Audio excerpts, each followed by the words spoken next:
Alright guys, welcome back. So what I'm going to do in this video is just go over a little more of the arch rib building, the strap building. So this is the jig that I made up that makes the arch ribs.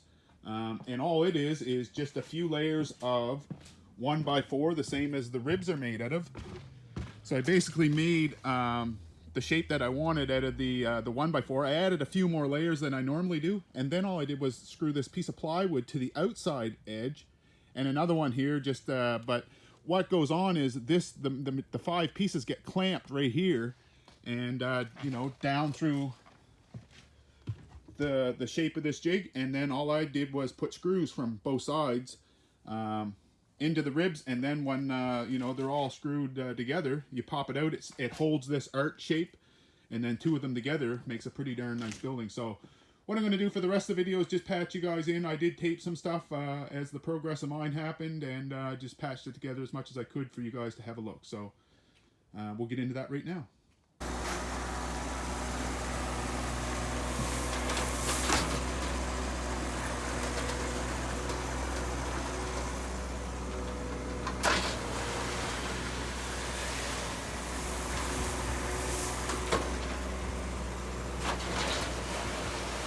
So I got the new sill down, I think, in the last video, and since then I've got it raised in the air, and I've got the gravel all put in around the base, and I've got this thing all leveled up now.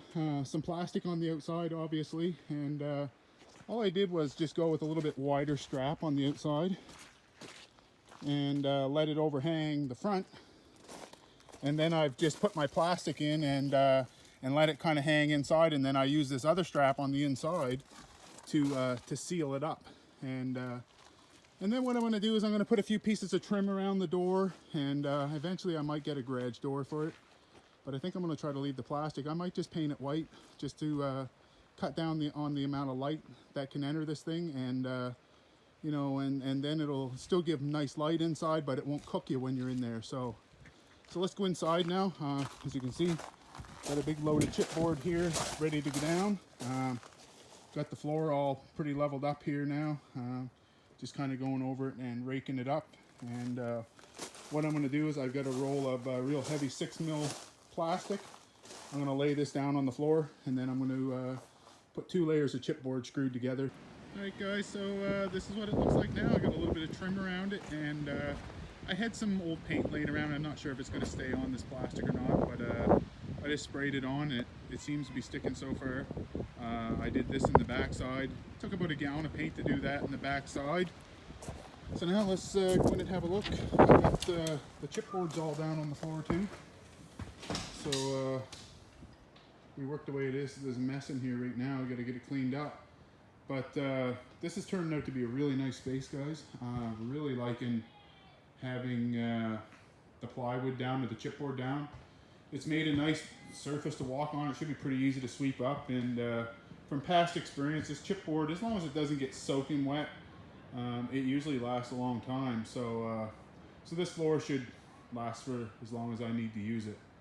So now my next step is to, like I said earlier, now I've just got to close this up with a double layer of plastic and probably strap it, and then I may even give this inside level or area a light coat of white paint just to brighten it up. And I think I'm going to run the plastic right to the eaves, and I'll tell you the reason why, guys, is in some future videos, now that we're getting this thing done, in some future videos, what I'm going to do is we're going to design a workshop or workspace basically around this little puppy right here. I've been using this thing on my on building this thing, and I can't believe the power it has, and I'm probably running it on about 80 feet of cord, and it just has crazy power, and just an overall great saw. So what I plan on doing once I get this interior finished up, then we're going to super tune this saw. I'm really going to make this into something that will turn this little saw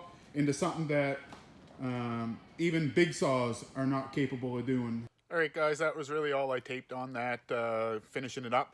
There was a few things that I thought of afterwards though. Is the one thing I thought of or noticed that I didn't mention is that these ribs that I'm making I use 16-foot 1x4 strapping, and I just split them down the middle, and then it's 5 layers per half. So it takes 5 straps to make a set, and then it takes one more strap split in half for the strap on the outside to hold the plastic, and maybe another one on the inside as well if I do decide to.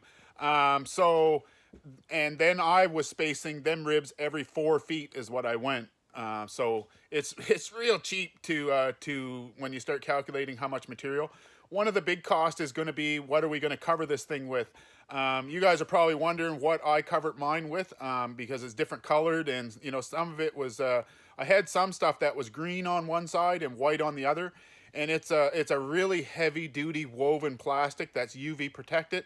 But I can't get it anymore, and obviously it's not available to you guys. So, but what is available is we can all buy tarps off of Amazon that are UV protected in many different sizes. So, so if you're not planning on using this as a greenhouse, you want to have it so you can actually do a little bit in there.